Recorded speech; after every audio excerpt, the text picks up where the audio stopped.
tidak puas apa yang kita buat semalam. Alhamdulillah, insya-Allah Allah mungkin makbulkan doa kita dan banyak rezeki yang Allah telah bagi pada kita untuk kita melakukan sesuatu yang lebih baik pada semalam. Sebab apa? Kita kena tanam dalam pemikiran kita, kita nak jadi setiap hari kita nak jadi lebih baik pada semalam. Menunjukkan kita nak jadikan hari ni lebih baik pada semalam. Setiap hari kita kena tanamkan dalam minda kita, bila kita bangun tidur kita kena senyum, senyum, dan kita kena bersyukur pada apa yang kita ada. Semua perkara yang kita ada dalam dunia ni, apa sama ada, tak kisahlah apa saja dalam keluarga kita ada, sama ada kita punya fizikal kita, ilmu yang kita ada, apa saja yang kita ada dalam dunia ni, yang kita dalam diri kita, dalam keluarga kita, dan sumbangan yang kita dah buat, ataupun apa-apa saja pun yang kita menerima dari segi ilmu, kita kena bersyukur. Dan kita kena bersyukur pada apa yang orang lain ada. Bila kita sentiasa bersyukur pada orang lain ada, insya-Allah Allah akan pemudahkan apa yang kita impikan. Dan satu lagi kita paling penting sekali, kita kena tanamkan dalam minda kita, kita kena bersyukur pada apa dugaan yang berlaku pada kita. Sebab setiap dugaan tu mesti ada dia punya manis dia, mesti dia ada dia punya madu dia. Anda faham ke? Bila kita letakkan dalam minda kita, kita bersyukur pada apa dugaan yang kita berlaku pada kita, kita kena letakkan bukan yang pahit tapi manis. Sebab Allah nak bagi kita nak bagi kita untuk kita muhasabah diri, untuk kita membantu diri kita untuk keluar daripada apa yang kita selama ni kita terlepas pandang ataupun kita tak buat sesuatu. Saya Dr. Rizno. Saya adalah seorang usahawan. Saya juga adalah pakar transformasi minda, dan kepakaran saya adalah membantu mereka yang bermasalah di luar sana dari segi keuangan, yang ada hutang yang banyak, sama ada hutang yang tebal ataupun hutang di sekeliling pinggang, tapi masih lagi tak dapat keluar daripada masalah tu sebab dia tak tahu cara dia, dan dia impikan keluarga bahagia, keluarga misali bersama keluarga tersayang. Dia impikan kehidupan yang lebih baik pada sebelum ni dari segi keuangan. Itu yang paling penting yang kita kena tanamkan dalam minda kita. Alhamdulillah, hari ini saya bukan apa, saya sekejap lagi insya-Allah saya akan ada live. Saya akan ada live dengan saya punya tim saya dan juga usahawan-usahawan saya.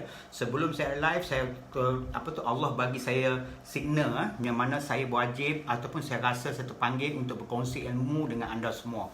Yang mana kalau anda mungkin akan tengok live ni, actually Encik Amir Marsum, Puan Masyita, Alhamdulillah, thank you for watching. Dan pada yang lain yang akan tengok live ataupun tengok pada rakaman, insya-Allah anda akan kita akan berkongsi ilmu Allah ni. Pertama hari ini kita akan bercakap tentang tajuk yang berkaitan kenapa saya tengok ramai orang ada impian, ada angan-angan yang tinggi, tapi dia masih lagi susah nak keluar daripada masalah dia. Anda faham ke?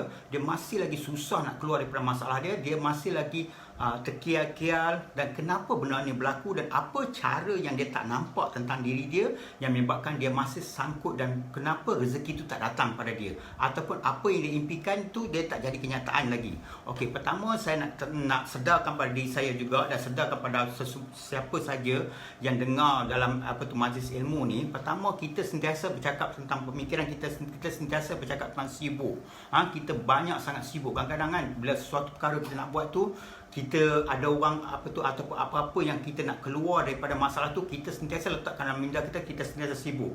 Tapi saya tak tahu apa yang dia sibuk pun. Kadang-kadang kita bila kita fikir balik, apa yang kita sibuk dalam harian kita, apa yang kita buat dalam harian kita yang menyebabkan kita sibuk sangat, dan sampai kita tak tahu yang mana patut kita sibukkan, yang mana patut kita tak sibukkan, dan kita nak berubah. Jadi perkataan sibuk dalam minda kita tu yang menyebabkan kenapa kita sangkut-sangkut nak berjaya. Kadang kita cuba tanya diri kita, adakah apa yang kita sibuk tu adakah memberi manfaat pada kehidupan kita?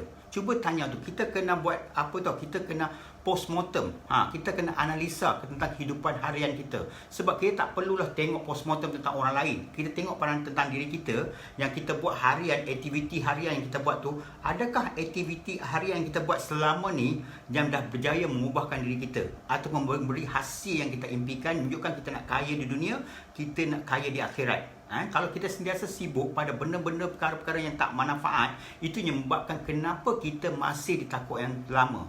Kita takut lama, takut yang sama juga. Sebab apa? Kita nak bercakap, sebab saya tengok dia ada 10 poin. Sebenarnya dia ada 10 poin yang menyebabkan kita kadang-kadang kita tak perasan ataupun kita terlepas pandang. Sebab itulah kenapa impian yang kita nak capai tu dia tak dapat. Dia lambat sangat dapat tu. Bukan kerana apa, kita kena tengok pada diri kita. Jangan tengok pada yang lain, jangan tengok pada perkara-perkara lain, kita tengok pada diri kita. Sebab kita nak berjaya atau apa perkara yang kita nak capai tu, dia bermula daripada mana? Dia bermula daripada diri kita. Betul tak? Kalau kita nak capai sesuatu tu, kalau kita sendiri tak betul, sebab itulah kenapa kita punya rezeki tu asyik sangkut-sangkut atau susah nak capai. Okey, nombor 2 dia kata berkaitan dengan masa. Masa. Kita kadang-kadang ni kita tak tahu macam mana nak managekan kita punya masa. Okey, kadang-kadang kita rasa kita punya masa ni kadang banyak perkara saya tengok kita membazir masa kita. Kita buang masa kita pada benda-benda yang tak berfaedah. Contohlah kalau kita terlalu kita sebab apa? Masalah dia bukan apa. Saya tengok masalah dia tak ada time management. Dia tak tahu macam mana nak rancang dia punya masa tu. Sebab kita selalu kita berfikir kita nak buat apa yang kita dapat faedah. Anda faham tak? Kita buat sesuatu tu, kita sentiasa berfikir apa faedah yang kita dapat. Itu menyebabkan kenapa masa kita tak boleh nak manage kan. Cuba kita fikirkan apa faedah yang kita boleh bantu orang lain. Itu barulah kita akan boleh aturkan masa kita. Kalau kita fikir apa yang kita dapat, kita akan jadi penunggu. Kita akan tunggu, kita akan mengharapkan sesuatu daripada makhluk, bukan daripada Allah. Kita mengharap pada makhluk untuk beri pada kita. Sebab kalau kita mengharapkan orang beri pada kita, ataupun apa-apa kita expect sesuatu yang datang pada kita, menunjukkan kita jadi penunggu, itu menyebabkan kenapa kita membazir kita punya masa. Tapi kalau kita fikirkan apa kita nak buat contribution, kita nak buat sesuatu pada orang, itu menyebabkan kita akan managekan kita punya masa. Dan apa yang kita nak buat, yang mana anda ada 24 jam, saya ada 24 jam, betul tak? Setiap orang dalam dunia ni dia hanya ada 24 jam. Jadi bagaimana anda nak managekan masa tu pada sesuatu yang berfaedah? Sebab sebaik-baik manusia adalah manusia yang dapat memberi manfaat pada orang lain. Kalau kita tengok Buya Hamka pun, Profesor Hamka pun bercakap, kalau kita hidup sekadar hidup saja, babi di hutan pun hidup. Betul sebab ini bukan saya cakap, ini Profesor Hamka cakap. Kalau kita hidup, kalau kita sekadar hidup, babi di hutan pun hidup. Menunjukkan apa? Kalau kita hidup, hanya kita mengharapkan pada orang lain untuk kontribut pada kita, mengharapkan sesuatu yang angan-angan kita yang kita tak pasti, yang membuatkan kita mengharap, itu yang membuatkan kenapa masa kita terbuang banyak. Sebab kita terlalu sibuk pada benda-benda yang tak bermanfaat. Kadang-kadang kita sibuk dengan tengok TV, kita sibuk dengan buat perkara-perkara yang tak bermanfaat. Itu yang membuatkan kenapa kita main life kita tak boleh berubah. Anda faham ke? Jadi kalau kita nak buat kerja pun, kalau Profesor Hamka cakap, kalau kita bekerja, kalau kera di hutan pun bekerja. Dia bekerja menunjukkan dia cari makan, dia cari itu, cari ini. Betul tak? Jadi kalau kita nak buat kerja, kita kena buat kerja-kerja yang beri manfaat pada orang lain, bukan manfaat pada kita. Anda faham ke? Beri manfaat pada orang lain, barulah kita akan dapat respon tu, menunjukkan apa yang kita beri itu yang kita akan dapat pada kehidupan kita. Automatically kehidupan kita akan berubah. Sebab kita dah beri manfaat pada orang lain. Sebab itulah kita kena buat pendekatan. Setiap hari fikirkan apa manfaat yang kita boleh bantu orang lain, bukan apa manfaat yang kita dapat.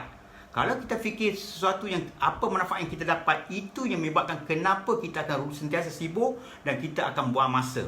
Okey, nombor 3, kita ni banyak sangat orang kata kita selalu bercakap tentang cinta. Kita cinta keluarga kita, kita nak buat ni, kita nak buat sesuatu tu, kita rasa kita cinta because of family kita, because of anak-anak kita, because of isteri kita, because of suami kita.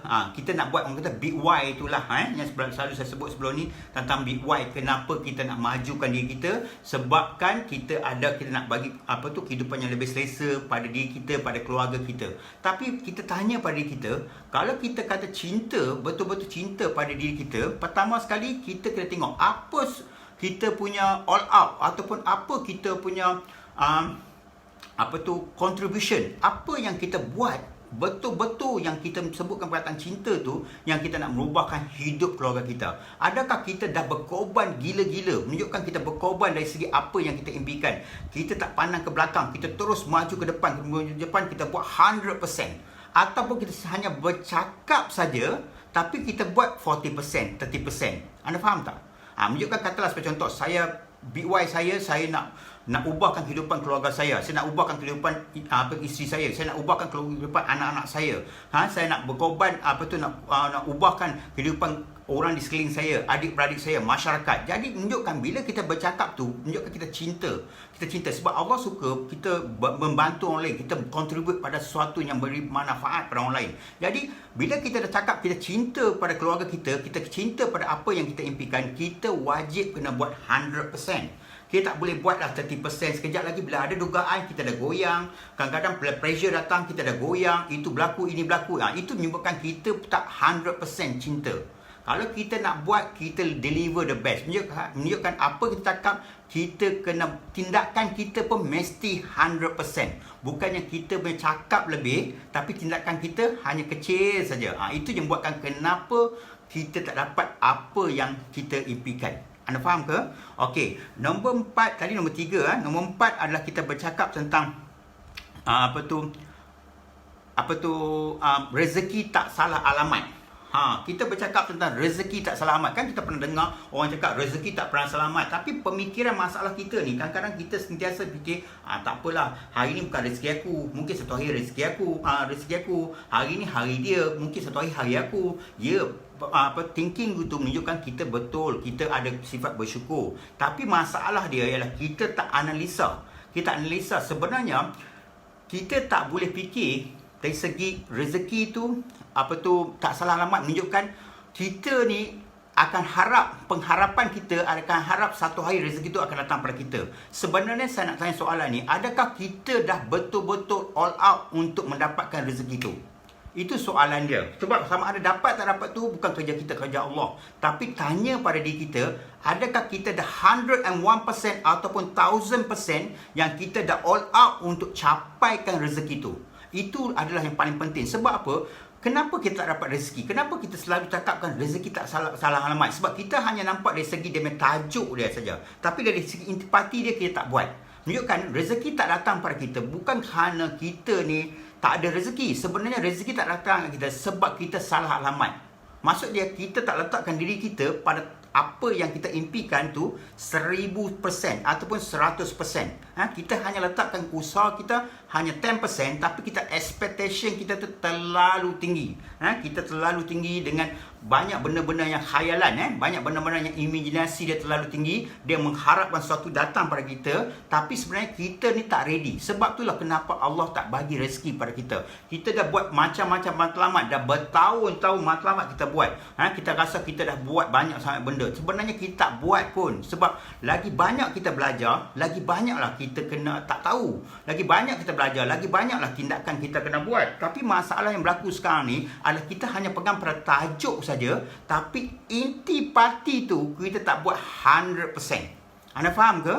Sebagai contoh lah, macam saya sendiri pun, walaupun hari ni hari Ahad, betul tak? Patutnya orang kena relax.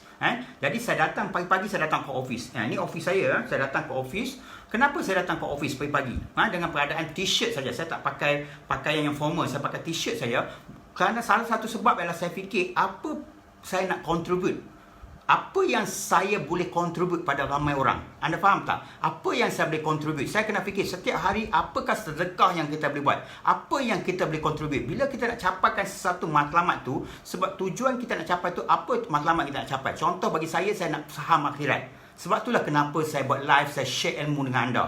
The reason is tu kuat sangat sebab saya nak saham akhirat. Sebab saya rasa saham akhirat saya ni terlalu sikit sangat. Sebab daripada zaman jahiliah, kan saya pernah cakap dengan anda, saya anak orang miskin, anak orang susah. Dari bila mana Allah bagi kita sedikit rezeki yang saya dapat, Alhamdulillah. Jadi saya fikir apa yang saya nak kena buat untuk saham akhirat saya. Sebab itulah kenapa saya buat live, saya sumbangkan ilmu pada anda semua secara percuma. Sebab ini yang saya amalkan. Bila saya nak sesuatu tu, menunjukkan saya letakkan sesuatu tu, saya kena buat 1000%.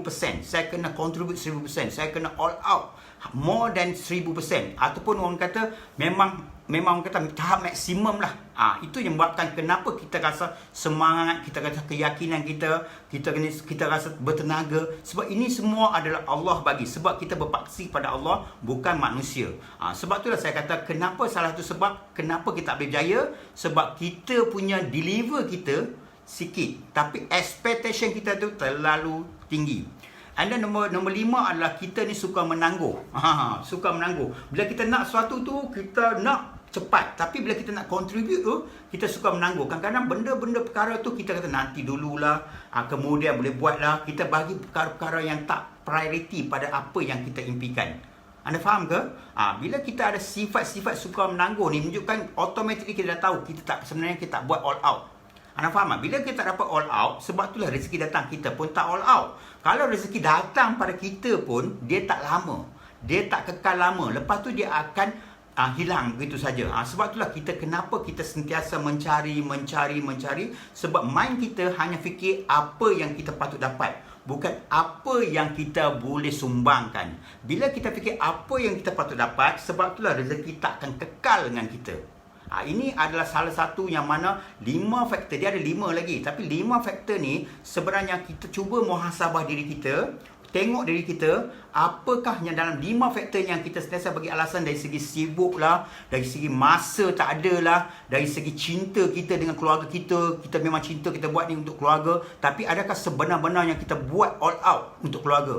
Ataupun kita hanya buat 10%, 20%. Tapi sebutan kita cinta tu lebih. Okey, nombor 4 adalah rezeki tak salah alamat. Okey, yang mana kita rasa rezeki tak selamat, insya-Allah satu hari akan datang pada kita. Memang kita akan jadi penunggu. Sebab kalau kita nak rezeki itu datang pada kita, setiap manusia tu memang ada rezeki. Cuma kadang-kadang dia tak pandai nak cari, dia tak pandai nak contribute, dia tak letak ke alamat yang betul, ataupun dia tak ready. Sebab itulah rezeki tak datang pada dia. Dan nombor 5 adalah dia suka menangguh. Dia suka tangguh sangat. Apa perkara pun dia suka tangguh. Nanti dululah, sekejap lagi lah, aku nak tidur dululah, itulah. Menunjukkan kita hanya memikirkan diri kita saja. Jadi kalau anda rasa video ni amat manfaat, anda manfaat dapat membantu lebih ramai orang, anda tolong kena ada berjiwa besar. Tolong share, jangan kedekut. Kita share. Kalau kita tengok orang yang berjaya ni, dia suka share, dia suka contribute. Jadi kalau kita rasa perkara ni, video ni, message ni bermanfaat pada diri kita untuk kita muhasabah diri, tolong share. Sebab memanglah kalau saya nak katakan, kalau saya nak cerita ke anda, sebenarnya apa yang saya cerita 5 point ni sebenarnya dia ada banyak intipati dia kalau kita nak elaboratekan. Tapi kita tak adalah boleh share dalam FB ni. Biasanya saya akan share dalam saya punya private group. Saya akan bercakapkan, saya akan kupaskan satu persatu tu. Lepas tu macam nak, what is the first step yang you kena buat, what is the second step, apa patut kita buat. Itu semua dalam private group. Sebab itulah kenapa kita kena pilih circle yang betul. Kita kena pilih circle yang betul. Bila kita dalam circle yang betul, banyak faedah yang kita buat. Tapi kadang-kadang kita ni banyak memikirkan tentang diri kita dulu. Kita tak fikirkan apa yang kita boleh contribute. Sebab tu kenapa kadang-kadang rezeki itu stuck. Okey, saya sudahi dengan Assalamualaikum warahmatullahi taala wabarakatuh.